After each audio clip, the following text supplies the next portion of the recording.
grab your beverages and turn up your interweb. It's time for the Dudes and Beer Fantasy Football Podcast.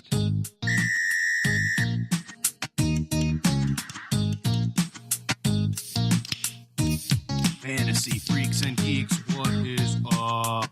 Welcome to episode RB of the Dudes and Beer Fantasy Football Podcast. We will be talking nothing but running backs on this episode, so buckle your chin straps and make sure that your male athletic supporter is in its full upright position. I am Matt McPeak. Thank you for tuning in this week. I'm joined today for the second time on this podcast by my friend Adam Natras, and last week I really fumbled the ball big time. I failed to give you a proper introduction, so why don't you tell the listeners a little about yourself and your experiences in fantasy football? What's going on, everyone? Been doing fantasy football since the inauguration online in '97, and I think all you really need to know about me is the level of excitement for this running back episode surpassed anything else I've experienced. So in terms of not having a life and only doing fantasy, I'm right there with you. All right, so on this episode, we're gonna talk a lot about the rookie running back class from last year and how they were historically good. We're gonna look at the rookies coming into the league this year, and a lot of the crowded backfields that those rookies happen to be in. So, Adam, last year I did not draft any of the rookie running backs coming into the league, and I really wish that I did, because the 2017 rookie running back class scored more fantasy points than any other rookie running back class since 1960, when the American Football League came into existence. I had Kareem Hunt, Alvin Kamara, Leonard Fournette, and Christian McCaffrey all had over 1,000 scrimmage yards and over 200 PPR fantasy points. So it was pretty crazy what those guys did last year.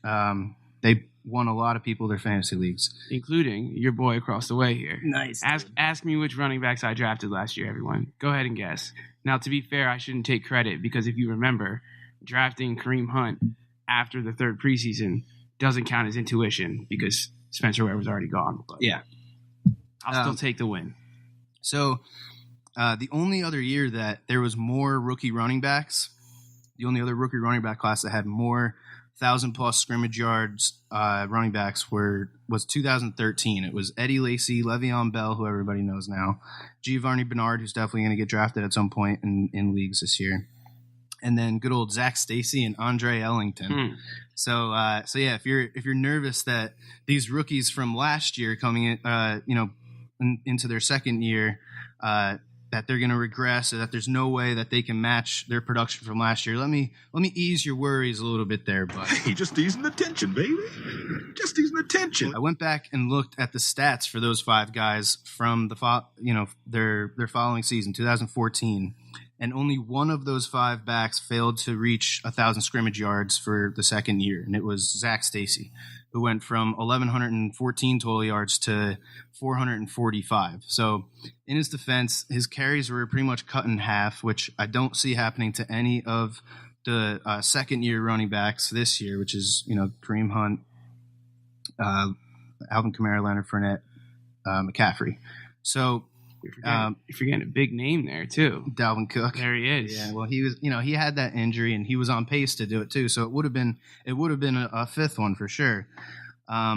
But to make it even better, two out of those five backs actually had a better season in their sophomore year than they did in their rookie season. So Eddie Lacy had a little over 100 more total yards in 2014, and then if you remember, Le'Veon Bell had his 2,000 plus scrimmage yard season in 2014. So I think a lot of these guys have a chance to match their production from last year, if not go up. So, Adam, that being said, out of those four guys, out of Kamara, Hunt, Fournette, McCaffrey, do you think any of them are at risk of having under 1,000 scrimmage yards, barring any injury, or them just being complete busts? And let me just remind you of the ADP of those five guys. So, according to Fantasy Pros, ADP, half-point PPR, Kamara's going 5th, Hunt is going 7th, Fournette's going 9th, and McCaffrey's going 11th.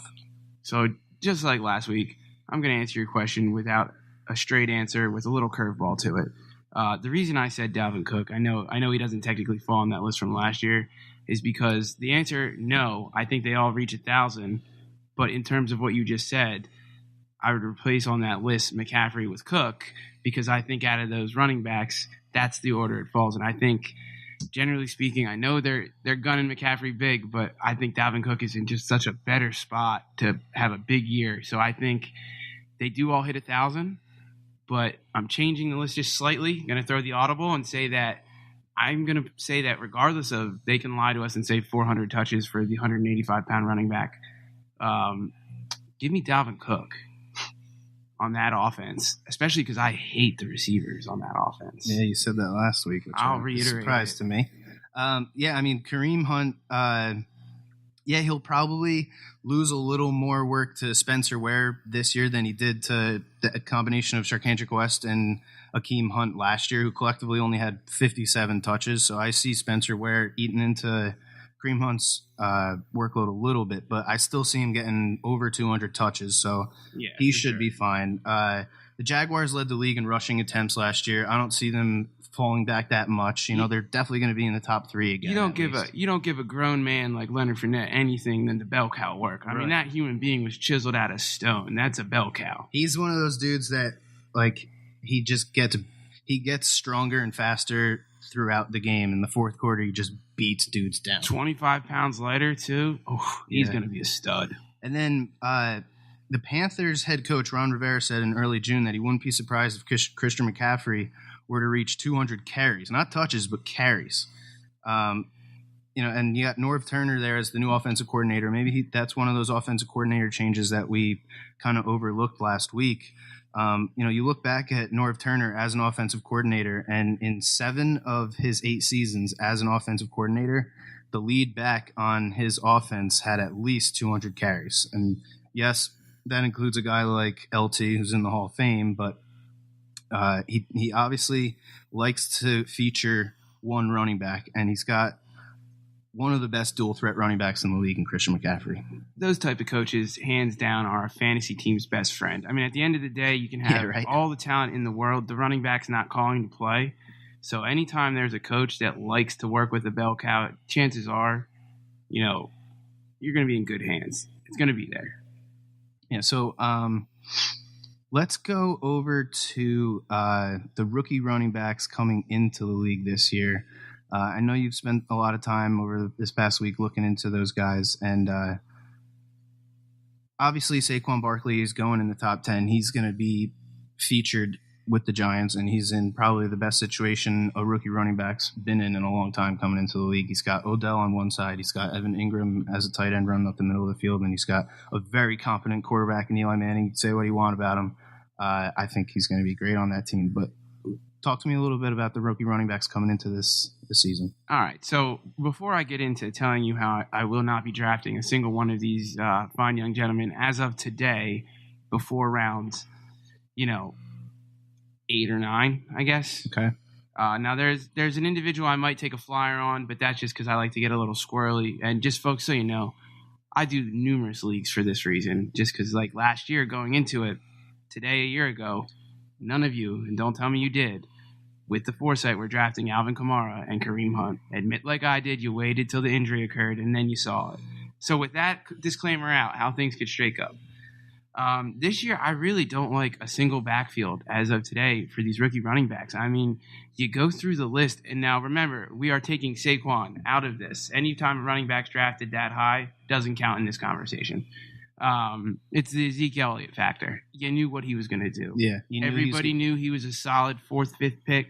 And guess what? Nobody was wrong. He was going to get the carries. It comes once every few years, but 9 out of 10 times it works very well. So out of the list, right? So let's just take a quick gander at who we have. So we've got Rashad Penny on the Seahawks, right? We're going to just go through the list quickly. So Sonny Michel on the Patriots, Nick Chubb on the Browns, Ronald Jones on the Buccaneers, Kerryon Johnson on the Lions, Royce Freeman on the Broncos, and then Jordan Wilkins on the Colts. And Naheem Hines as well. And Naheem Hines. So, and I was going to put that out there too. I put just the guys at this point that have the best chance of, I don't know, maybe getting a carry or two from the beginning. But in my honest opinion, if you're taking any one of these gentlemen, not named Saquon, and are starting him, you are in for a you're taking him with the initiative to start him. You went out and got squirrely and drafted heavy receiver. Next thing you know, you're taking Ronald Jones in the 6th round because you only have one other running back. Right. good luck, God love you. I don't think it's going to work. Yeah. You're hedging your bet far too much on injury with any one of these running backs. I know we talked about how last year, that's what happened last year. Last year was a shooting comet. The chance of that occurring twice is slim to none. Not to mention, when you start to look at some of the other guys in these backfields with these rookies, let's just go. We'll start with Rashad Penny. He's the other first-round pick in this league. Other than Saquon, Rashad was picked towards the end of the draft. We all are familiar with the Seahawks' problems recently, right? That's not going to change just because they drafted this kid. They still have, Carson, who they think is going to start. Marshawn Lynch is not coming back to Seattle. Right. That's not occurring. So beast mode is no longer in Seattle. Right. They have I know Russell Wilson killed it through the air last year. I don't know how.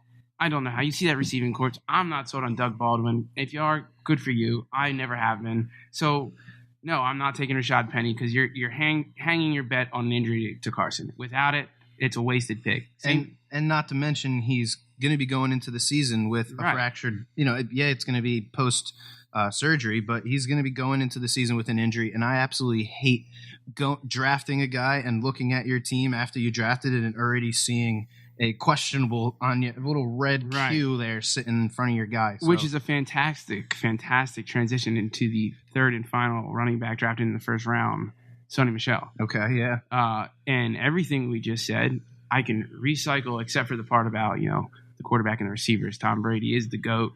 Other than that, it's the same situation again. A guy banged up, they never have a solid running back. Bill Belichick's never met a running back he wanted to start for more than a down. Like, they got Jeremy Hill. I loved Michelle in college. Think the kid has all the talent in the world.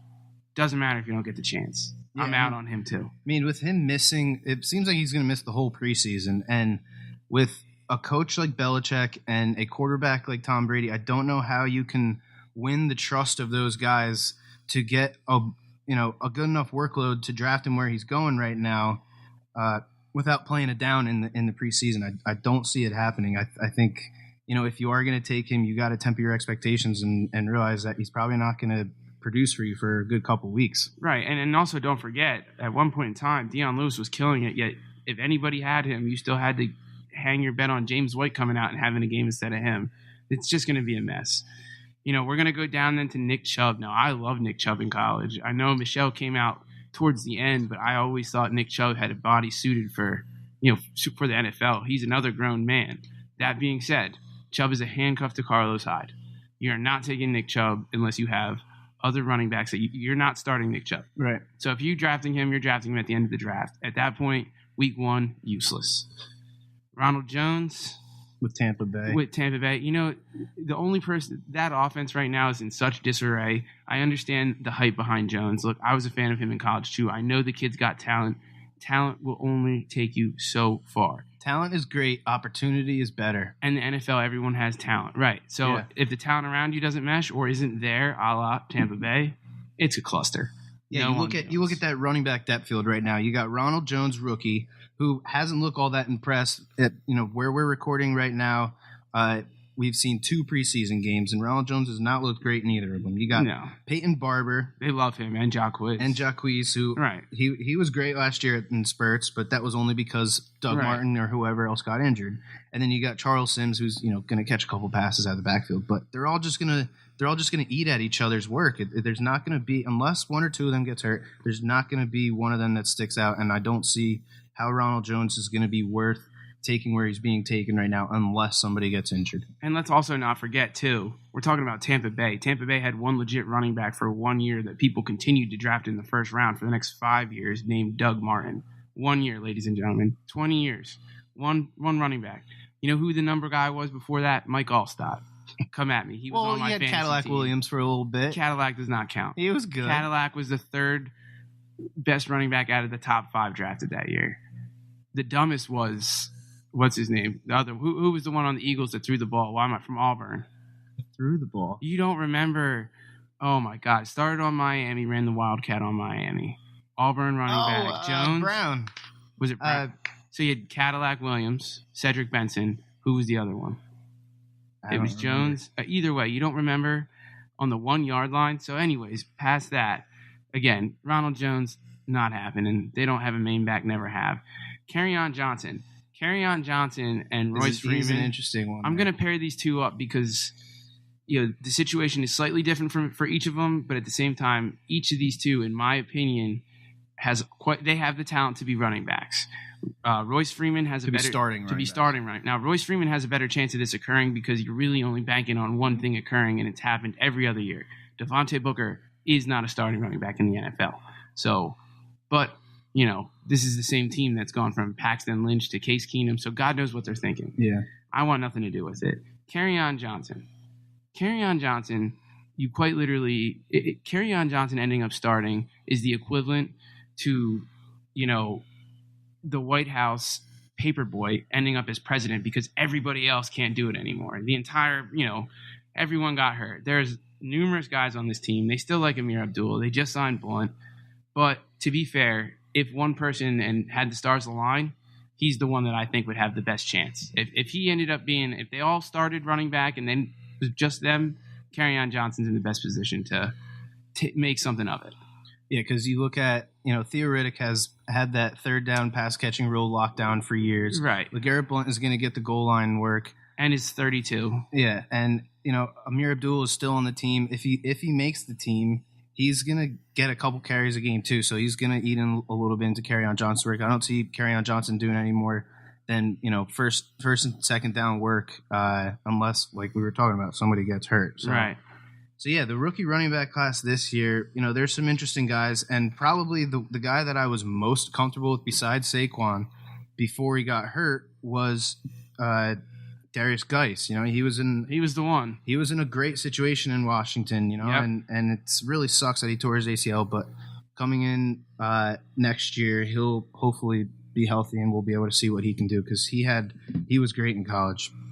So, So let's transition a little bit into some of the running back fields that, our crowd, and we kind of talked about a few of them, some of the ones, but some of these teams, I'm pretty much just completely avoiding them altogether. So you look at Indianapolis, for example, you have Marlon Mack, who was a rookie last year. You have Nyheim Hines, who's a rookie this year. Jordan Wilkins, rookie this year. You got Robert Turbin, who's he's going to miss the first few games.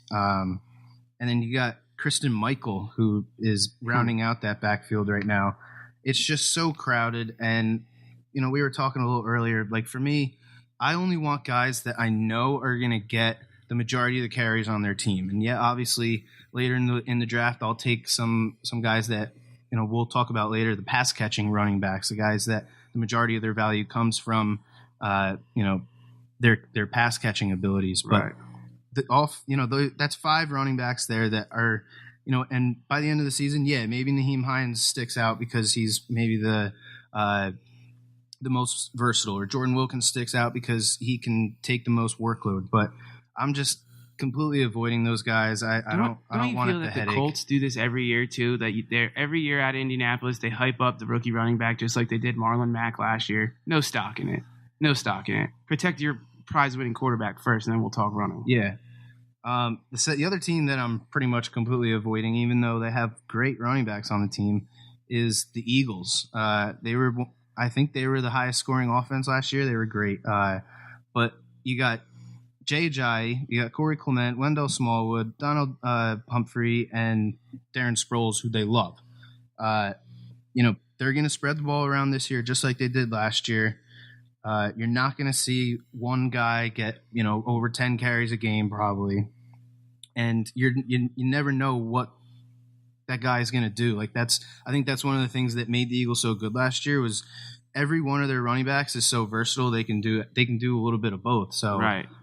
It's hard to key in on them, Their running back field is what you refer to as a daily fantasy special. If you can find out the type of matchup, that best suits it, you could work it. But from a year-long standpoint, it's just too much of a headache. Yeah.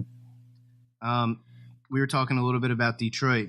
They have 4 running backs there that I think are all going to get a little bit of work. Yes, Kerryon Johnson's probably going to get the majority of it, but what is the majority on a team like the Lions who have thrown the ball so much for the past couple of years? And yeah, they made some improvements to their O-line.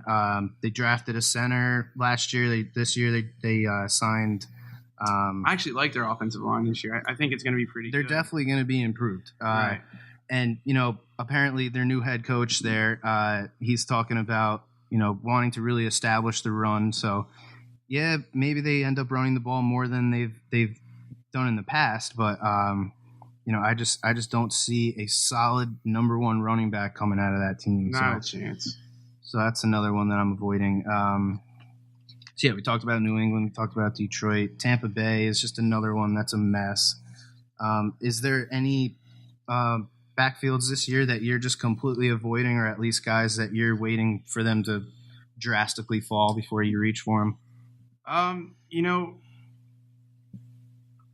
Guys that I'm avoiding that might fall, that's a tough one. Joe Mixon.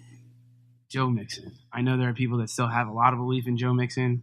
I stay as far away from that Cincinnati backfield since in consecutive years I went Gio, not the year he crushed it, the second year, and then Jeremy Hill, the year he did nothing. So well, that's interesting because, it seems like that's one of the teams that actually has it pretty ironed out that Jeremy Hill is going to be the main guy and Giovanni Bernard's going to, spell him and go on third down catch passes. So, well, and that's it right there is that, Giovanni Bernard, make no bones about it, is a talented weapon. He's not going to get the handoff, but he's going to get used. And what worries me with Joe Mixon is that it was a lot of speculative hype coming in. It was a lot of, well, if he doesn't do this and that, and I don't see it. I could be wrong. I could be wrong. I stay away from the Cincinnati backfield, even when the bell cow is theoretically listed. They said the same thing about Jeremy Hill 2 years ago. Mm-hmm. Guess what? He was a bum. So the last backfield that I kind of want to avoid is New England. And like every year, they're the hardest backfield to predict. They're the hardest one to forecast. Just a little glimpse into the craziness that goes on in New England. Last year, Gillislee averaged over 12 carries a game for the first 8 games, right? Then they had their bye week 9. And after that bye, he only played in 1 game, and he got 6 carries in it. It was against Buffalo in week 16.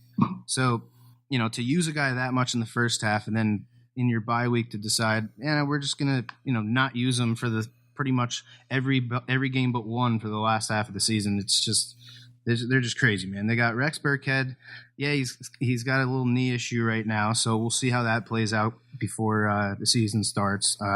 They got James White, who, I think he has some serious value this year, considering the fact that, like we just said, Rex Burkhead's dealing with a little bit of an injury, and Sonny Michel, had his knee drained, so he's not going to be ready for week 1. And they're down Julian Edelman for the first 4 games. I can see a lot of those targets that were going to Julian Edelman. I can see them going to James White. You can't trust Belichick, though. He's not above putting the cheerleader behind there and having Brady throw it to her. I think when it comes to running the ball, yes, but I think that guy has as solid of a role on that team as anybody can have in catching the ball. He had 72 targets last year, so that's a fair point. And real quick, guys, too. I know we're doing avoidable backfields. This is slightly different. These are just running backs I'm avoiding because you could tell me for most of them that there's no controversy, right? Just in the same breath, I'm staying as far away from LaShawn McCoy as possible. Yeah, as far away. A popular pick that I will not be taking is Jerick McKinnon. He's fool's gold, ladies and gentlemen. And then last but not least, Oakland. Please, I would love for someone to tell me who they're drafting in Oakland. But who are you going to take in Oakland that you're going to start? And then here's a guy that always ends up as somebody's running back 1. I don't get it. I don't know why. It never works out, and his name is Lamar Miller. Yeah. For 9 years or however long he's been in the league, I've heard all this hype about Lamar Miller. Yeah, when he was in Miami, it was like, this guy's going to be great. This guy's going to be great. Enough. Get out my plate. Let me just finish up on New England real quick. So we said they got Rex on the team. They got Sonny Michel. They got James White. They got their the 2 guys that I think are going to end up one of them is going to get cut, I think. You got Gillislee and you got Jeremy Hill. One of them is going to probably get their power back, goal line back role. I don't know if both of them will be on the team, but it's just, again, it's one of those teams. It's the team that is the hardest to predict every year. And, just everybody's going to draft, like probably Rex, James White, and Sonny Michel, they're all going to get drafted. But for me, the only one I'm going to be looking at is James White, and it's because of the upswing in targets that I think he's going to see with Julian Edelman out of the mix in the first 4 games of the season. I got to politely decline on that with you on that. Okay. One. I respect the opinion, but I think now and day, we had a little hiatus, but with the strong return in running backs, I'm completely avoiding them due to the fact that I'd rather hedge my bet on maybe a flyer that might have an actual chance. And there's enough running backs. I'm staying away from New England. Okay. Well, that makes you and me. So, all right. So, yeah, that wraps it up on the rookie running backs from last year, rookie running backs coming in this year, and some backfields that we don't like very much. We're going to take a quick minute, and we're going to come back. We're going to talk about handcuffing running backs and which ones we see that have the most value this year. We're going to talk about, like what we were saying earlier, some of those running backs that the majority of their value comes from them catching the ball. The quote-unquote pass-catching running backs. And then we're going to finish up the show. We're going to talk about the top 48 running backs being drafted according to Fantasy Pros ADP half PPR. So stay tuned.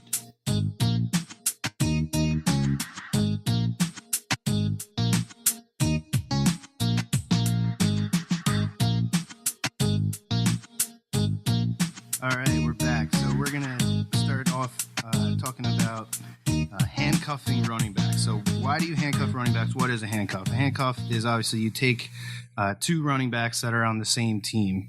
To me, the reason why you would do this obviously is if, the number 1 running back goes down on a team, he gets injured, theoretically their backup, their handcuff, should get a huge increase in touches. To me, handcuffing only makes sense if the handcuff, the number 2 running back, is a good enough player that you would feel confident in actually starting him a week that your number 1 running back or the guy that you're handcuffing him to goes down.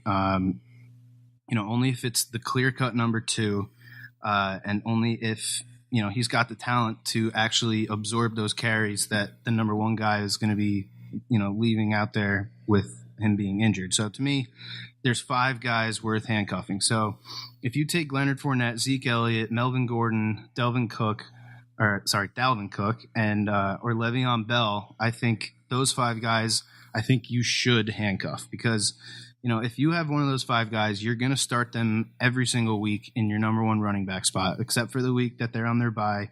You're riding and dying with those guys. They're your first pick. So you're going to play them every week. So, to me, you don't really need as much running back depth on a team if you have one of those top 10 running backs. So if you look at Fournette, his backup, TJ Yeldon, last year he came in to a game where Fournette was hurt and had pretty good game. He's got talent. Rod Smith with the Cowboys, if Zeke Elliott goes down, Rod Smith's going to see a huge workload. They definitely believe in him. He had some flashes last year during Zeke's suspension where he looked really good. Out in Los Angeles with the Chargers, Melvin Gordon, if he goes down, you got 2 guys there that are probably going to absorb all those touches. You got Justin Jackson, who's going to get the carries, and probably all the running back receiving plays are going to go to Austin Eckler, who was a rookie last year, and he showed some real good signs. With Minnesota, you got Dalvin Cook, who is coming off of an ACL tear. He was a rookie last year, and when he was gone, Latavius Murray and, as Adam mentioned earlier, Jerick McKinnon, they saw a lot of touches, and I think Latavius Murray is still good enough. Yeah, he's getting a little older, but I think he's still good enough where if Dalvin Cook goes down, he's going to get probably 15 to 20 carries a game like he was in a couple of the games last year with Dalvin Cook on. And the last handcuff that I see worth picking is James Conner if you have the Le'Veon Bell owner. If you don't own any of these 5 big-time top 10 backs, then these handcuffs have no value to you unless that guy gets injured. You can go get them on the waiver wire most likely. But if you are one of those 5 running back owners, you don't want to have to mess around on the waiver wire if your top guy goes down. You don't want to get stuck, starting some random guy on your bench. You don't want that backup going to somebody else and having a huge game. It sucks. So, and the good thing about all these guys, if you look at their ADP,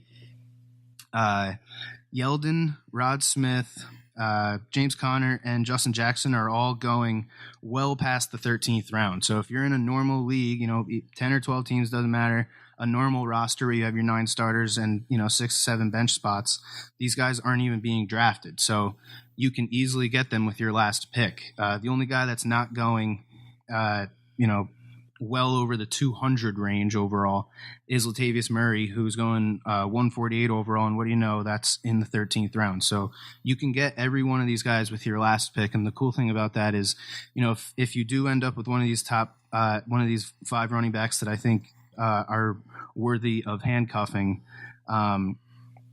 you can then, pencil in, okay, my last pick, I'm going to take their handcuff. And now with your second to last pick, you can go after a kicker where everybody else is probably going to be pushing kicker off until their last pick.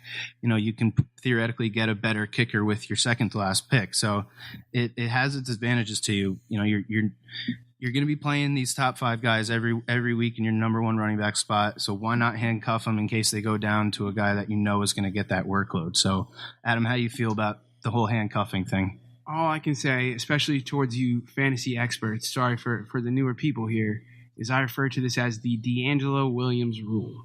Why? Because D'Angelo Williams won me my league the year I drafted Le'Veon. For the experts, I think you all know what that was. It's the only time people reached on a handcuff. So I agree with everything you said, though. Outside those guys, don't waste your time. Yeah, don't. Like I said, you're just hurting yourself. They only have value if you have one of those 5 top 10 running backs. My biggest rule with the handcuff: you never guess on a handcuff. If you have to guess, don't take them. It's not a handcuff. And that's why I left certain guys off of there, like guys like Kareem Hunt, where there's 3 other running backs on that depth chart in Kansas City that I don't know who is the clear-cut number 2, who's going to get all those carries if Kareem Hunt does go down. That's why he's, and same thing with Todd Gurley.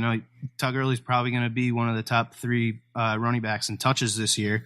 So, yeah, it would make sense to handcuff a guy like that. But if you don't know who that number 2 running back is, it's not worth it. So don't waste your picks on the unknown. Yeah. Hedge your bet on a sleeper at that point instead. Yeah, take the for sure thing. So the next thing we're going to talk about here is pass catching running backs. The running backs that they get a lot of or the majority of their value from their ability to catch the ball. So there's 5 guys on here that I want to highlight and a couple honorable mentions. But the first one is Buck Allen over in Baltimore. Last year he caught 46 of his 60 targets. That's a 76.7% catch rate. He had 250 receiving yards. He averaged 5.5 yards per reception, which was the worst among pass catchers with 30-plus catches, and that's including receivers.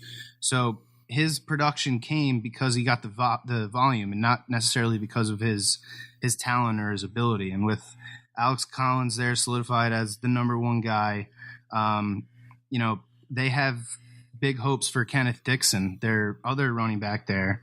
And I have a feeling that he's going to kind of eat into Buck Allen's workload, receptions and targets, obviously. So he's one of those pass-catching running backs that I'm kind of avoiding this year. Last year he had some value, but I don't like him this year. The next guy who's really interesting is Tariq Cohen in Chicago with, as we outlined last week, Matt Nagy going to that offense. He loves highlighting a running back who can do everything. He caught 53 of his 71 targets last year. I see that target count going way up. How do you feel about Tariq Cohen? I actually think Tariq Cohen, out of the list we're going down, is the only one worthy of drafting in terms of, maybe not your 1 or 2 running back, but in terms of the list we're going down, he's probably the only one that has potential to become more. Mm-hmm. Starting specifically at just catching passes we're discussing, I really could see Tariq Cohen going and becoming a much more vital role in that offense. So, would you feel comfortable drafting him as your flex play for week 1? So theoretically, your third best running back. So I'm glad you put me on the spot like that, and I can't talk back from what I said with my strategy. I would not, but if you end up in a position where that's the case, I think you'll be better than you expect. I do think that Tariq Cohen will end up being pretty good at year's end. Obviously the reason I'm saying I wouldn't start him week 1 at my flex is the unknown going into it because they do have Jordan Howard. But in terms of these style running backs, he's my favorite. Yeah, last year his snap percentage was 30.2. I see it's probably going to be closer to around 40 this year. Matt Nagy loves those running backs. So the next guy is in Cleveland, Duke Johnson. Last year, Duke was one of the most consistent fantasy players, especially in PPR leagues. I had him in, I think, 2 of my leagues, and I loved playing him in my flex because I knew he was going to catch a couple balls every week, and he was still going to get a couple carries every week too. So he caught 74 of 93 targets last year, and he played in over 50% of the snaps. So yeah, that had to do with the fact that the Browns were absolutely putrid, and they were always losing, so they had to throw the ball all the time. And Isaiah Crowell has brick hands. Yeah, he's a great runner. I don't know about his pass catching abilities, and as a Jets fan, I don't know. He's a really interesting guy to me this year. I don't know how I feel about him coming to my team, but yeah. So with Duke Johnson, they signed in Cleveland. They signed Javaris Landry and Jarvis Landry. Yeah, geez. So they signed him, and he led the league last year in targets and receptions. So I see that eating into Duke Johnson a little bit. I don't know if he's going to catch the same amount of passes that he caught last year, which is why I think his value is going to go down and not up. I agree with you, but I think it's less about Jarvis and more about Tyrod. Okay. Tyrod operates most of his career with one running back. I get it was shady, but you have Carlos Hyde who can actually operate in that 3-down fashion. I'm with you. I'm staying away from Duke Johnson. He's not on my list. Okay. One of the guys we talked a little bit about before, Theo Riddick, he's been that pass-catching option out of the backfield for the past few years in Detroit. And I don't know if, having that role solidified this year, I don't know if that's enough to maintain his fantasy value. They made a bunch of additions this offseason, bringing in LeGarrette Blount, as we talked about, drafting Kerryon Johnson. So, I don't know if Theo Riddick will have the same value that he did last year, but he is, that guy that's going to catch the passes out of the backfield for Detroit. So the last guy, which I think is probably the most interesting guy just because of what offense he plays on, is Ty Montgomery with the Packers. Last year they tried to convert him from a wide receiver to a running back, and it was going pretty well. Week 1 he put up 17.5 fantasy points. It's pretty good. But he had that wrist injury, then he had the ribs, and I think he was done after like week 8 last year. With Aaron Jones being suspended for the first 2 games this year, that means theoretically Ty Montgomery's probably going to see a couple more carries than he would have if Aaron Jones wasn't suspended. But he's gonna, no matter what, he's the guy on the field in 3rd down, and if they're throwing the ball to a running back, it's going to be Ty Montgomery. So I think he still has value as, you're not going to draft him as one of your top 3 backs, but a guy that you can count on to produce in PPR leagues. I think he's one of the safer running backs to target for his pass catching abilities. How do you feel about Ty Montgomery? The thing with Ty Montgomery that you have to remember is that, the fact is last year, above his injuries, the most important thing that ever happened to Ty Montgomery is Aaron Rodgers, just like the rest of the Packers. Aaron Rodgers was on the field. Ty Montgomery was a stud because Rodgers moves, likes to, he's a brilliant quarterback. That being said, Jamal Williams really came on the scene strong for them at the end of the year, and I think they like having a real running back again. I think that might have come out of necessity with Brett Hundley playing, but I agree. I'm agreeing with you on that for sure. It's just, it's going to be interesting. I'm agreeing in terms of I could see Ty Montgomery really coming out and Rodgers just preferring that, but you never know in terms of teams that, like the Packers, never had a set running back as to what that would be like. But Ty Montgomery is by far the most interesting one on this list. I got a question for you, though, in that same vein. Mm-hmm. How do you feel about Chris Thompson on Washington now that they have Alex Smith? So he's one of the three guys that I was going to mention as an honorable mention. Him, CJ Prosise, and James White, who we talked a little bit about before. Chris Thompson, he's super interesting. He's coming off of an injury, and apparently there's talks that he may not be 100% healthy until November.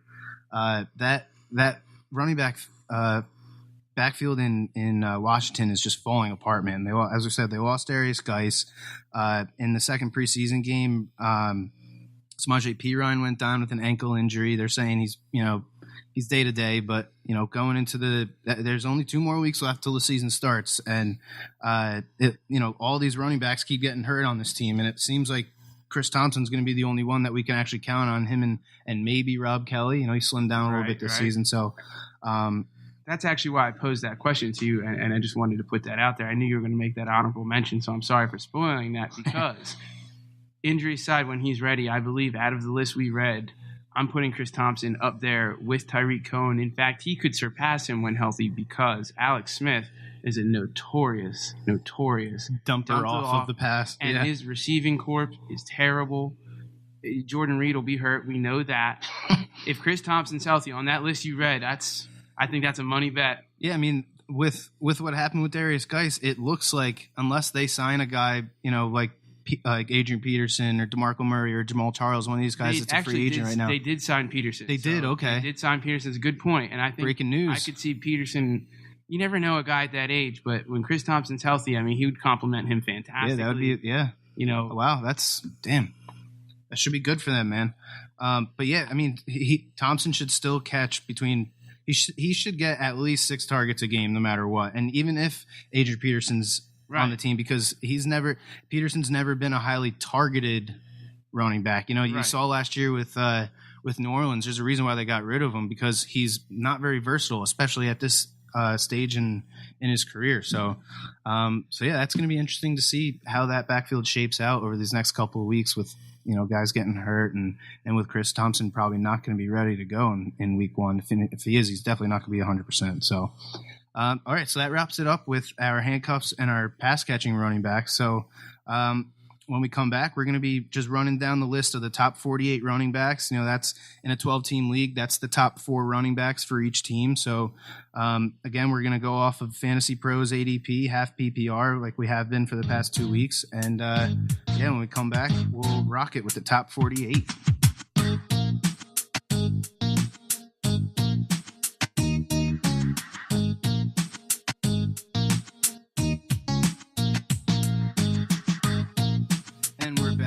We are looking at the top 48 running backs taken according to Fantasy Pros ADP, half PPR. So you look at the first round, you look at all these top 10 running backs going, you're going to be happy with any one of those guys that you get.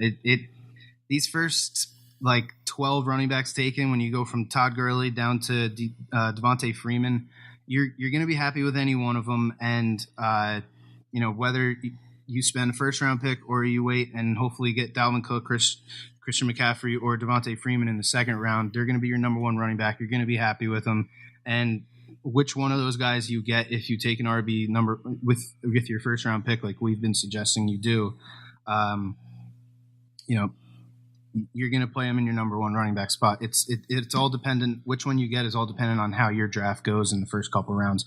Who takes receivers, and if somebody's crazy enough to reach for Aaron Rodgers that early. So let's look at the guys that are going, in the 3rd, 4th, 5th round, because this is where you probably are either going to make or break your RB2 situation. So we got the 13th, 14th, 15th, 16th running backs being taken right now. You got Jordan Howard, LaShawn McCoy, Jerick McKinnon, and Joe Mixon. They're going between 20 and 26th overall, right? We're calling those guys the murderers row because we think they're all just... It's all fool's gold. Don't go fishing for your RB1 in that group of people. You're going to be let down. You're looking at Jordan Howard, who's going to be splitting with Tariq Cohen. He's probably going to... He might have another 1,000-yard season in him, but who knows? Sean McCoy's dealing with some off the field issues right now. He's on a horrible team with a rookie quarterback. He's also eligible for AARP at this point too. So yeah, we talked about Jared McKinnon. We're not too crazy about him, and then Joe Mixon, who, when he did get the majority of the work last year, after I think it was like week 3 after Bill Lazor took over, he looked good. But I mean, he's just one of those guys that I want another year. I want to see him before I take him in the early 3rd round. If Cincinnati ever had a running back that lasted as the starter for more than a season and a half, I'd have more faith. Excuse me, he's going in the 2nd round. He's right. Going 22 overall. For a team that rotates their RB1 over the past couple of years the way that team does, I just don't have the faith in it. Yeah. You look at guys going in the 4th round, right, from 37 to about 40, 45 range. That's the 18th, 19th, 20th, and 21st RBs being taken. You're going to get these guys somewhere in the 4th round. It's Jay Ajayi, Kenyon Drake, Alex Collins, Lamar Miller. The only guy I feel confident taking in that range is Alex Collins. He showed last year that he can withstand a major workload. I think the coaching staff down in Baltimore really like him. Out of those 4 guys, you with me on Alex Collins?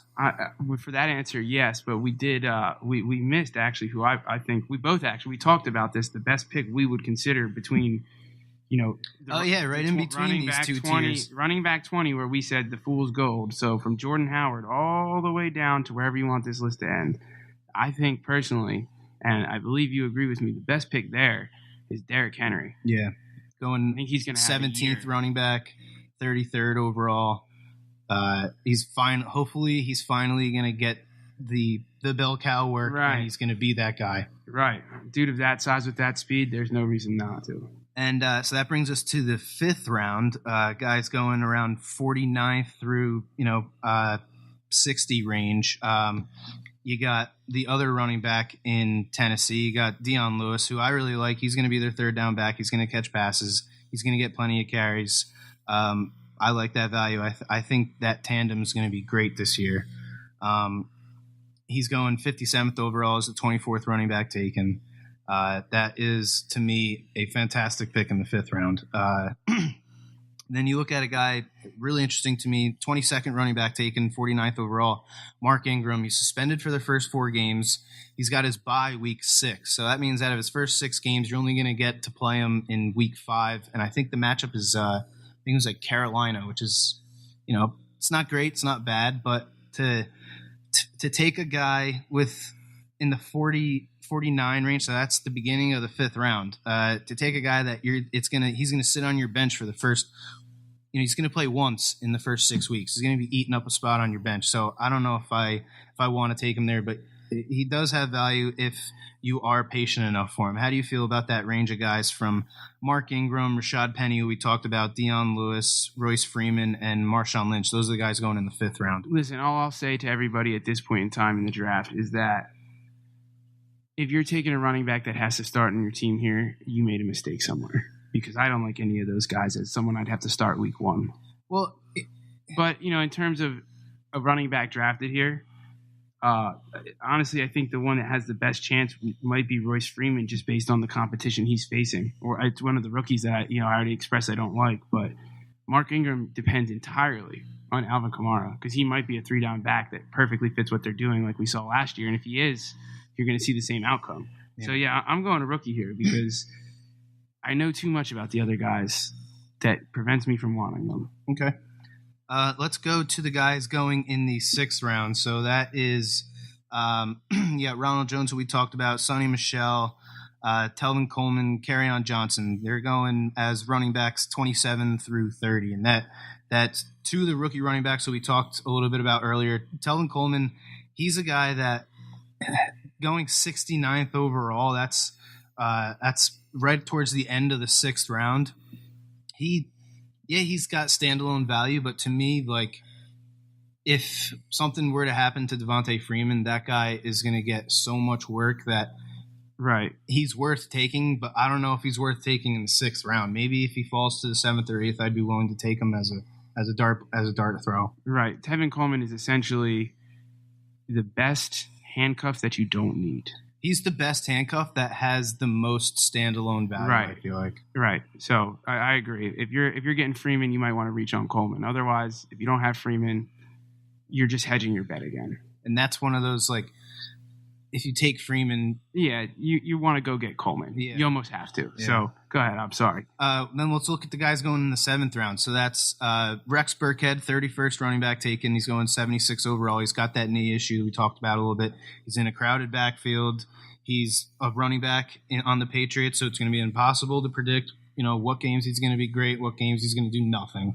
You got Marlon Mack going 79th overall. Carlos Hyde is going 71 overall. And you got Tyreek Cohen there rounding out, what is that? Yeah, the end of the 7th round, who we talked a little bit about before. I like, out of those guys, Carlos Hyde at 71 and Tyreek Cohen at 82.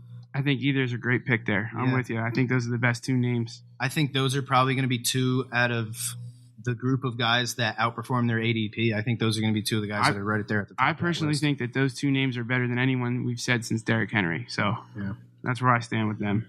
All right, let's move to the 8th round. These are guys going 86 and 89th overall. It's Isaiah Crowell. It's Chris Thompson. We talked about Chris Thompson. He's coming off that injury. He's got an interesting setup. He's pretty much, it's tailor made for him to be the guy there in Washington when he comes back, especially playing with a quarterback that takes it safe. He doesn't like pushing it down the field. He's going to dump it off to his running back if he doesn't think somebody's open. But Isaiah Crowell is interesting. He's had over 200 carries for I think 3 years straight now. He goes over to the Jets. The offensive line's not all that great, but he doesn't really have much in competition there. You got McGuire, who's hurt. You got the guy that was catching passes a lot in the past couple of years, but he just hasn't really shown much. What the hell? Who's the guy I'm thinking of right now? The guy on the Jets. Can't believe Bilal Powell? Yeah, Bilal Powell. I like Bilal Powell. Yeah. I mean, he's shown some good things, but I just don't know if he's good enough to really keep Isaiah Crowell from being the top guy. And to get a number 1 running back on a team, the offense is going to be great, but to get a number 1 running back with 86 overall, that's the beginning of the 8th round. That's a great pick. At this point in time, if it's me, I'm taking guys that I think could end up starting. So, I'm going someone like maybe a Chris Thompson for a stash, or, maybe I'm going to go with the running back for the Green Bay Packers. Yeah, and that brings us to the guys that are going, around the ninth round realm. That's Jamal Williams, Aaron Jones, Nick Chubb, C.J. Anderson, Duke Johnson, who we talked about. Duke. C.J. Anderson. No. Yeah, he's going to get a couple. He might get from CJ 5 to 8 carries a game, right? Right. We know what he is. Yeah. Nothing. But yeah, between Jamal Williams and Aaron Jones, really interesting, especially considering how close they're going right now, according to ADP. They're the 37th and the 38th running backs being taken. So I wanted to look at some of the stats on those guys. You got Aaron Jones, who's going to miss the first 2 games because of suspension, but last year, 32% of Williams' 153 carries gained 5 or more yards, right? That's 3.8 yards per carry on first and second down. Aaron Jones, those same metrics, had 44% of his 80 carries gained 5 or more yards. So he had less carries, and yet he turned a bigger percentage of them into 5 or more yard runs. To me, that's a huge difference. Like the Aaron Jones, I think, is clearly a better back. On first and second down last year, he was second in the league behind only Alvin Kamara in yards per carry on first and second down. I think Aaron Jones is the better back. If you can be patient, draft him and wait 2 weeks, I think he's got huge value for you. Draft going 98th overall. That's in the beginning of the 9th round. That's another steal for you if you can be patient. Jamal Williams looked great last year in the games that he got the majority of the work when Aaron Jones was out. And he's shown some spurts in the preseason this year. He's looked great. But I just think Aaron Jones is the better back. To me, it's more it's more worthwhile to wait until 98, to wait until the 9th round and get Aaron Jones than it is to take Jamal Williams 84th overall, which is the end of the 7th round. How do you feel about those two guys?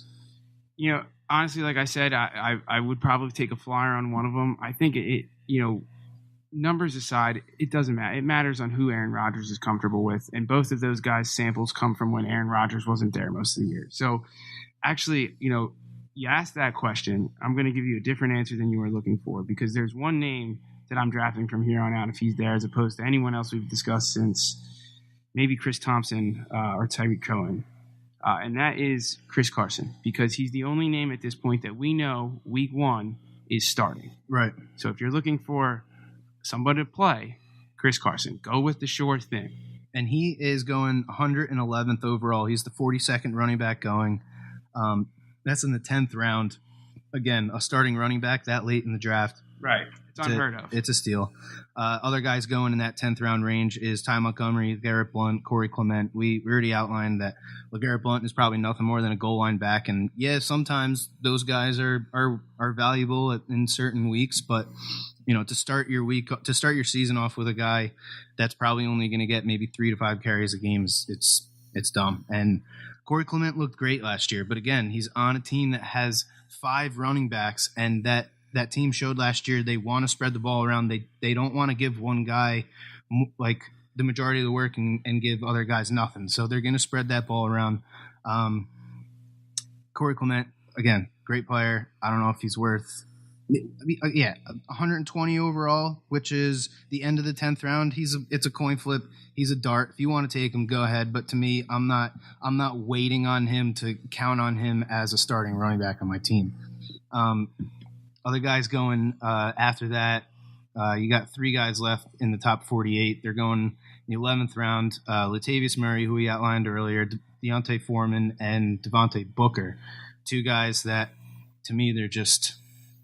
There's no value in a handcuff at this point. Yeah. You're better. Unless, like we said, unless you have Dalvin Cook and Right. you want to take Latavius Murray here, then that makes sense. But if not, you're probably better off taking a late round flyer on a receiver that has a better shot of being a major contributor than one of these guys. So that rounds out the top 48 running backs. That's a big part of fantasy football, obviously, is running backs, and those guys that you get late in the draft could pay off huge in the middle of the season.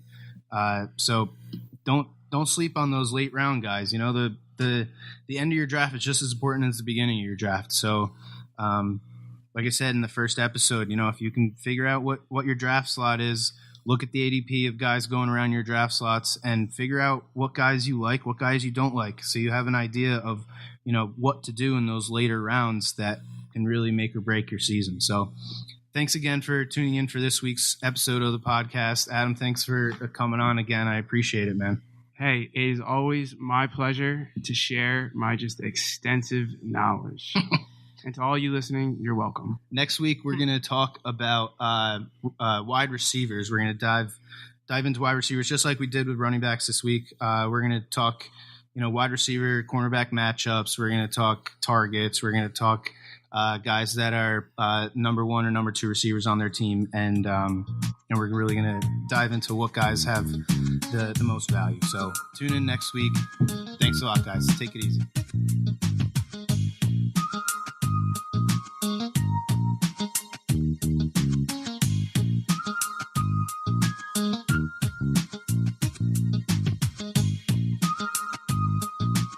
Thank you for listening to this episode of the Dudes and Beer Fantasy Football Podcast.